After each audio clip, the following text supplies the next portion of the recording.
በኔቫዳ በረሃ ውስጥ ያለ ሚስጥር። ቦብ ላዘር በ1989 በአሜሪካ ታዋቂ የሆነ ሰው ነው። እሱ በኔቫዳ ውስጥ በምትገኝ ኤሪያ 51 የተባለ ሚስጥራዊ ቦታ ሪቨርስ ኢንጂነሪንግ ኤክስትሪቴሪያል ቴክኖሎጂ የኤሊያን ቴክኖሎጂ መልሶ ግንባታ ውስጥ የሰራ ግለሰብ ነው። ይህ ታሪክ በላስ ቬጋስ በሚገኘው ኤኤኤስ ቲቪ ጋር ከጋዜጠኛ ጆርጅ ናፕ ጋር ባደረገው ቃለ መጠይቅ ለመጀመሪያ ጊዜ ተናግረዋል። እሱ እንደሚለው በኤስ4 ተብሎ በሚጠራው ቦታ ላይ እንደ ፊዚክስ ሊቅ ተቀጥሮ የተለያዩ የኤሊያን የጠፈር መንኮራኩሮችን የመንቀሳቀሻ ስርዓት በመመርመር ሰርቷል። 9 የተለያዩ የበረራ ዲስኮችን በሃንገር ውስጥ እንዳየ ተናግሯል። ከነዚህም መካከል አንዱ ስፖርት ሞዴል ብሎታል። ይህ መንኮራኩር ከፈሳሽ ቲታኒየም መሰል ብረት የተሰራ ሲሆን በኢለመንት 115 በኋላ ሞስኮቪየም ተብሎ የተሰየመ ኢለመንት ነው የሚሰራው። በጸረ ስበት ሪያክተር የሚንቀሳቀስ ነው። በኔቫዳ በረሃ ሙቀት ውስጥ እውነትና ምናብ እርስ በራሳቸው የሚቀላቀልበት ሚስጥራዊ ቦታ አለ። እሱም ኤሪያ 51 ይባላል። ስለዚህ ቦታ ተራው ሰው ምንም የሚያውቀው ነገር የለም። በጣም ጥብቅ ቁጥጥር የሚደረግበት ቦታ ነው።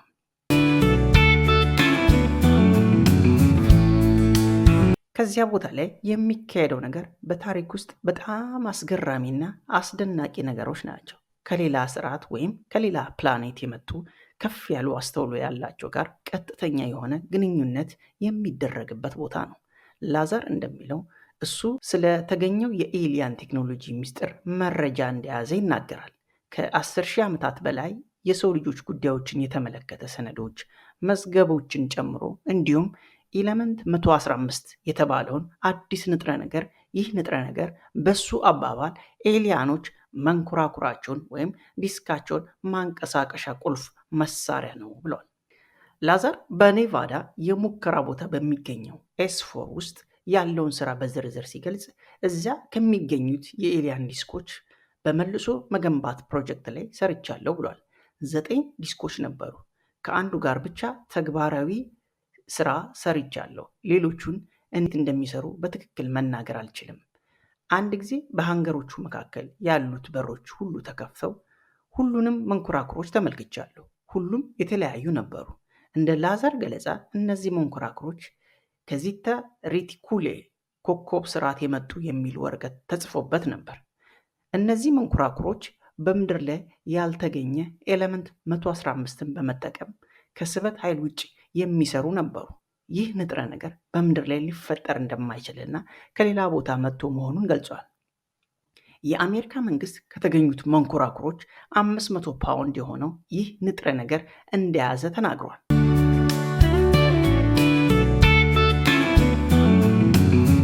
የዲስክ ቅርጽ ያላቸው በኢለመንት 115 የሚሰሩ ጸረ ስበት መንቀሳቀሻ ስርዓት ያላቸው በብርሃን ፍጥነት መጓዝ የሚችሉ ለእይታ አስቸጋሪ መሆናቸውን ገልጿል።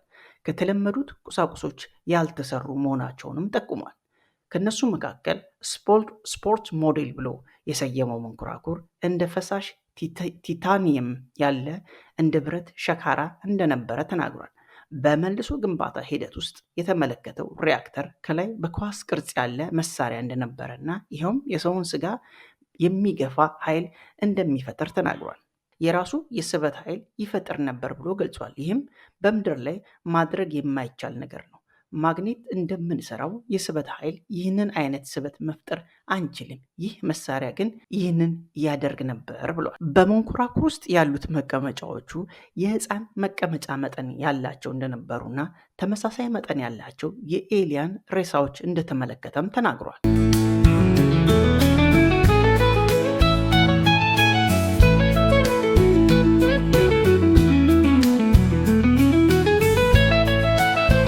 ላዘር ሲቀጥል ከስራው መባረሩ ዋነኛ ምክንያት ጓደኞቹ ወደ ኤሪያን 51 አቅራቢያ ቦታ በምሽት የዲስኮችን በረራ ለመከታተል በድብቅ ስላስገባቸው እንደሆነ ተናግሯል። የሊንከን ካውንቲ ምክትል ሸሪፍ ቡድን መሪ ላዘርን ለባለስልጣናት ጠቁመው ከዚያ በኋላ የሰራቸው የለፋባቸው መዝገቦች መጥፋታቸውን ተናግሯል። በዚህ ጊዜ በተከታታይ ያልተለመዱ ብርሃኖችና የአየር ላይ ዲስኮች እንቅስቃሴዎች ሪፖርት መኖራቸው ተዘግቧል። ላዛር በሚዲያ የተናገራቸው ማህበረሰቡን በዓለም ዙሪያ ላይ ድንጋጤ ፈጥረው ነበር። ለአንዳንድ ተከራካሪዎች ጥያቄ ቢያነሱም አብዛኞቹ ደግሞ ታሪካዊ ጭንብል ገላጭ ብለው አውድሰውታል። የአሜሪካ አየር ኃይል ኤስ4 ወይም የኤሊያኖች ቴክኖሎጂ መኖሩን የካደ ሲሆን ተቃዋሚዎቹ ደግሞ በትምህርትና በስራ ታሪክ ውስጥ ያሉትን አለመግባባቶች ጠቁመው እንደ ካልቴክ እና MIST ያሉ ተቋማት የተማረባቸው መሆኑን ቢነገርም መዝገቡ እንደሌላቸው አረጋግጠናል ብለዋል። በ1990 ከመጀመሪያው ቃለ መጠይቅ ከአንድ ዓመት በኋላ ላዛር በህገወጥ የወሲብ ሳይት ስራ ተከሶ ተቃዋሚዎችን በእጅጉ ያስፈነጠዘ ጉዳይ ሆኖ ነበር። ምክንያቱም ተአማኒነቱን ይቀንሳል ብለው ስላመኑ።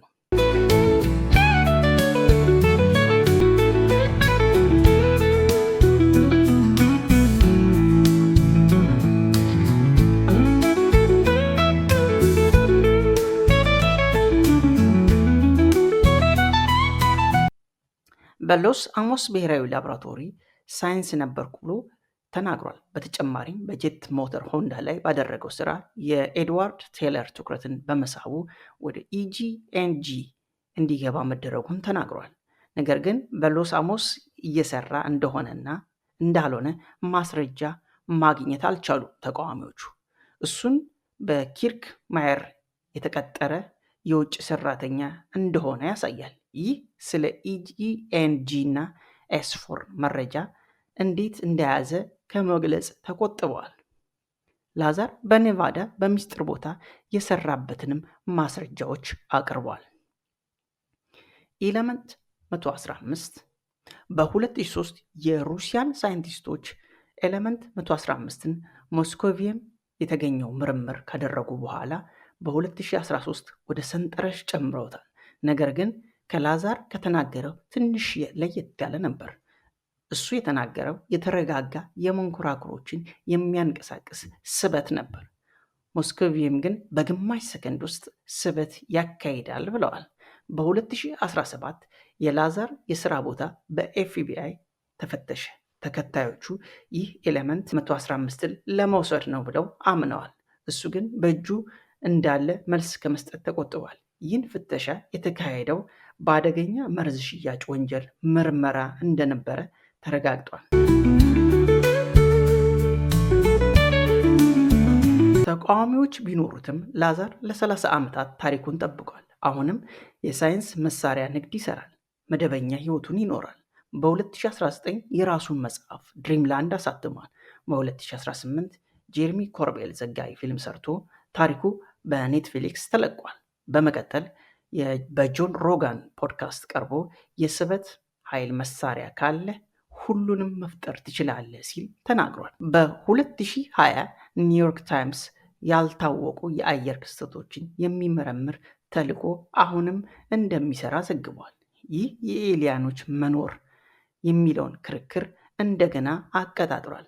መንግስት የኤሊያኖችን መኖር ለዘመናት ሲደብቅ ቆይቷል። መንግስት አሁን በትንሹ መረጃዎችን መልቀቅ ጀምሯል። መንግስት ለምን ሚስጥርን ይህን ያህል መደበቅ ጥረት አደረገ? በሚስጥር መንኮራኩሮችን እየመረመረ ነው ሆነ ከሆነ ለምን ይደብቃል? መንግስት ትልቅ ህይወትን የሚቀይር ነገር ከኛ ደብቆናል የሚል አስተያየቶች በርካቶች እየሰጡ ይገኛሉ። ይህንን ቪዲዮ ከወደዳችሁት ላይክ እና ሰብስክራይብ አድርጉት። በሌላ እስከምንገናኝ ለዛሬ እንሰናበታችኋለን። መልካም ቆይታ